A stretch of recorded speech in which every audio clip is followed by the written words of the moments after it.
एवढी वाईट परिस्थिती कधीच नव्हती सोलापूर शहरावर। हे पाप भारतीय जनता पक्षाचं। 10 महिने होत आहेत चिमणी पाडून आणि अजूनपर्यंत ह्यांचं टेक ऑफ आणि लँडिंग होतं। पहिला गेला, दुसरा आला, दुसरा गेला, आता उपरा आला। तुम्ही त्या उमेदवाराला ओळखत पण नव्हता, कोरी पाटी होती, काम पण नव्हतं, अनुभव नव्हता, तरी किती मोठ्या मनाचे सगळे शिवसैनिक आणि सर्व सोलापूरकर की तुम्ही त्यांना निवडून आणलं। पण सोलापूरकरांना काय दिलं? 15 लाखाचं ते आमिष। एक वेळेस ही लढाई माझ्या सोबत लढा, पुढची सगळी लढाई मी सक्षमपणे तुमच्यासाठी एकटी लढायला तयार आहे। मी उद्धवजींचे मनापासून आभार मानते की ते वेळात वेळ काढून आज, मी माझ्या म्हणणार नाही पण महाविकास आघाडीच्या उमेदवाराच्या प्रचारासाठी सोलापूरला आले। कधी वाटलं होतं का शिवसेना आणि काँग्रेस अशी एकत्रित येईल? पण आली आहे, बदला घ्यायला आली आहे। उद्धव साहेबांच्या स्वभावाचा ज्यांनी फायदा घेतला।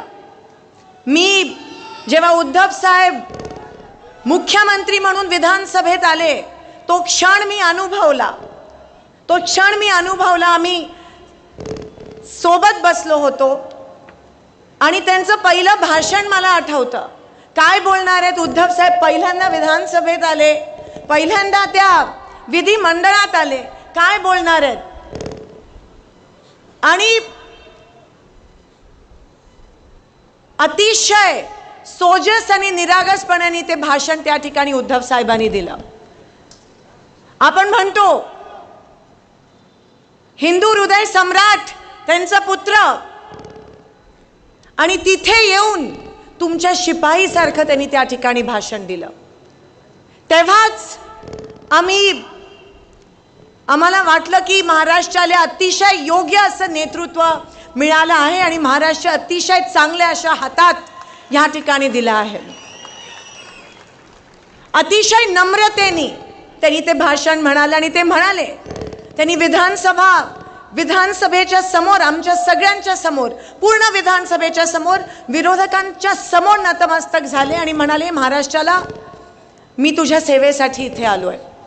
आणि त्याच स्वभावाचा फायदा भारतीय जनता पक्षाने घेतला। ज्या मुख्यमंत्र्यांनी कोविडमध्ये दिवस रात्र काम केलं आणि कोविडमधून या महाराष्ट्राला मुक्त केलं, त्याच बीजेपीने उद्धव साहेबांच्या स्वभावाचा फायदा घेतला। रात्रीत सगळे त्यांचे खेळ झाले, सगळं त्यांचं रात्रीतच होतं, तुम्हाला माहिती आहे। 50 खोके, ती शपथविधी विसरू नका, ती शपथविधी विसरू नका। आणि म्हणून आज महाविकास आघाडी, राष्ट्रवादी काँग्रेस, शरद पवार साहेब गट, शिवसेना उद्धव बाळासाहेब ठाकरे गट, काँग्रेस, आदरणीय आडम मास्तरांचा कम्युनिस्ट पक्ष, आम आदमी पार्टी, आम्ही सगळे एकत्रित आलोय शिंदे साहेब म्हणाल्याप्रमाणे लोकशाही वाचवण्यासाठी, गोरगरिबांसाठी, कामगारांसाठी, शेतकऱ्यांसाठी आणि माझ्या माय माऊली महिलांसाठी, दीन दलितांसाठी, अल्पसंख्याकांसाठी।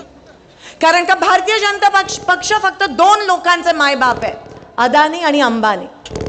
तुमचा वापर केला, इथे उपस्थित प्रत्येक खऱ्या शिवसेनेचा वापर मागच्या 10 वर्ष करून सत्तेत आले आणि सत्तेचा वापर करून सत्तेची मजा घेतली। पण सोलापूरकरांना काय दिलं? 15 लाखाचं ते आमिष। आज 10 वर्षानंतर आपल्याला कळलं की ते एक खोटं होतं। खोटं बोलणं तर त्यांची परंपरा आहे, वरपासून खालपर्यंत। आज सकाळी पण बोलले, खोटं बोलून गेले। 15 लाखाच्या आमिषावर तुम्ही त्यांना बहुमत देऊन निवडून आणलं। तुम्ही त्या उमेदवाराला ओळखत पण नव्हता, कोरी पाटी होती, काम पण नव्हतं, अनुभव नव्हता, तरी किती मोठ्या मनाचे सगळे शिवसैनिक आणि सर्व सोलापूरकर की तुम्ही त्यांना निवडून आणलं 15 लाखाच्या त्या आमिषावर। 5 वर्ष झाले, 15 लाख काय मिळाले नाही। परत ज्यांना ओळखत नव्हता, ज्यांना अनुभव नव्हता, ज्यांनी काम नव्हतं केलं, परत तुम्ही त्यांना निवडून आणलं। किती मोठ्या मनाचे। पहिला गेला, दुसरा आला, दुसरा गेला, आता उपरा आला। किती खेळ खेळणार आमच्या सोलापूरकरांसोबत? किती खेळ खेळणार? किती वापर करणार तुम्ही आमच्या सोलापूरकरांचा? आणि नुकसान आपला झाला, नुकसान या सोलापूर जिल्ह्याचा झाला, नुकसान सोलापूर लोकसभा मतदारसंघाचा झाला, नुकसान सोलापूरचा झाला, नुकसान सोलापूरच्या प्रत्येक माणसाचा झाला. ज्यांच्या पक्षाने त्यांनाच निष्क्रिय असण्याची पावती दिली आणि दरवेळेस सत्ता असून सुद्धा उमेदवार बदलावा लागला, ही किती लाजिरवाणी गोष्ट आहे. दरवेळेस उमेदवार बदलावा लागला. वाईट वाटतं महास्वामींचं की त्यांचं तिकीट कट झालं. कामच नाही, त्यांचा पण दोष नाही. 10 वर्षात सोलापूर खूप मागे गेलं. वाईट वाटतं. एक विमान सेवा सुरू नाही करू शकले. एक विमान सेवा चिमणी पाडली. 10 महिने होत आहेत चिमणी पाडून आणि अजूनपर्यंत ह्यांचं टेक ऑफ आणि लँडिंग होत आहे. मग का पाडली चिमणी? का बोरामणी एअरपोर्ट जे शिंदे साहेबांनी आणलं, का त्याला पैसे दिले नाहीत? का थांबवलं? काम तर केलं नाही, पण झालेली कामं पण बिघडवली. बोरामणी एअरपोर्ट थांबवलं. NTPC वरून दुहेरी पाईपलाईन येणार होती, ती पण थांबवली. उद्धव साहेब, आज सोलापूर शहराला 8-8 दिवसाआड पाणी मिळतं. एवढी वाईट परिस्थिती कधीच नव्हती सोलापूर शहरावर. हे पाप भारतीय जनता पक्षाचं आहे. आज 2 वर्ष झाले महानगरपालिकेची इलेक्शन्स घेतली नाहीत महाराष्ट्रात आणि पाण्याचं नियोजन नाही. आज 8-8 दिवसाआड पाणी येतं. त्या बोरवर मोटर लावावी लागते आणि त्या मोटरवर लहान लहान मुलं त्या मोटरला हात लावून मृत्युमुखी पडतायत. कोणाचा पाप आहे हा? भारतीय जनता पक्षाचा. कालच औसे वस्तीमध्ये एका तरुणाचा मृत्यू झाला त्या मोटरला शॉक लागून. रस्ते कुठे आहेत? स्मार्ट सिटी बनवण्याचं नाटक केलं. स्मार्ट सिटी फक्त 3% भागात बनवली. का आमच्या पूर्व भागात स्मार्ट सिटी बनवली नाही? का जिथे झोपडपट्ट्या आहेत तिकडे स्मार्ट सिटी बनवली नाही? का जिथे माझ्या कामगार राहतात तिथे स्मार्ट सिटी बनवली नाही? आणि स्मार्ट सिटी बनवायचीच होती ना, मग का सोलापूरला पाईपलाईन आणून 24 तास पाणी दिलं नाही? का तिकडे पैसे वाया घातले? कोणाच्या खिशात गेले हे स्मार्ट सिटीचे पैसे? एक दिवशी हे महाराष्ट्रच गुजरातला देतील चालवायला. रस्ते दिसत नाहीयेत. कोटीचे रस्ते आणले, कुठे आहेत? अहो, शहरात रस्ते नाही आहेत, गावात रस्ते नाहीत. कुठे तुमचे 4000 कोटीचे? इतकं रेटून खोटं बोला. उद्योग, IT पार्क कुठे? एक पण उद्योग आणला नाहीये सोलापुरात NTPC नंतर. आणि ज्या थाटामाटात तुम्ही आलेले, जे पंतप्रधान म्हणतात की मी प्रत्येकाच्या खात्यात 15 लाख जमा करू शकतो, ते केवढं काय करू शकतात? केवढं काय करू शकतात? काय केलं? फक्त तुमचा वापर. तुमच्या मताची किंमत नाही राहिली BJPला. त्या शेतकऱ्याच्या जीवावर निवडून आले, त्या कामगाराच्या, त्या महिलेच्या जीवावर, त्या तरुणाच्या जीवावर निवडून आले आणि आज तुमच्याच पोटावर पाय देण्याचं काम हे BJP करत आहे. GSTचा राक्षस, महागाई, दुष्काळात 13वा महिना, अशी परिस्थिती निर्माण झाली आज माझ्या सोलापुरात. जेव्हा मुलगा 10वीला बसला असतो आणि 10वी नापास होतो तेव्हा घरामध्ये दुखावटा असतो की बाप रे, त्याचं 1 वर्ष वाया गेलं. तरी 10वीचा पेपर देऊ शकतो तो आणि पास होऊ शकतो. पण सोलापूरचं काय? 10 वर्ष मागे गेलं सोलापूर. कोण जबाबदार?